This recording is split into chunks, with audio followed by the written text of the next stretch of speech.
આ ગૌરવવંતા પ્રસંગના સાક્ષી બનવા મળ્યું એટલે આપણે સૌ નસીબદાર છીએ. આપણે ખાલી કલ્પના કરીએ આપણા ગામમાં ખેતરનો શેઢો એની સુરક્ષા બી ઘણી અઘરી હોય તો એ ત્યાં ઇસ્યુ થતા હોય છે. એવા પણ પ્રસંગો નોંધાયા છે કે શેઢા માટે છે હાઈકોર્ટ સુધી કેસ ચાલે.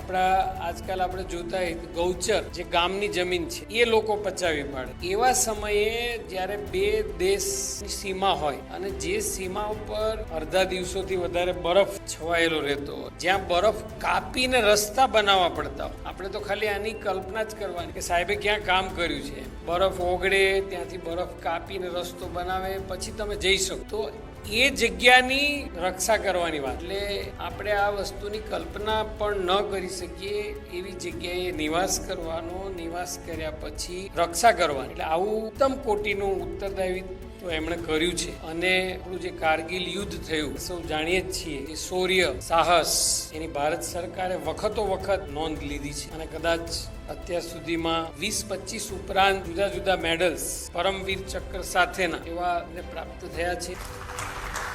એટલે એમના દર્શન કરવા એ પણ એક જીવનમાં લાવવાનો લાવો કહેવાય. એટલે સાહેબ તમે યુનિવર્સિટી સમય આપ્યો, આપ અહીંયા પધાર્યા. Thank you all.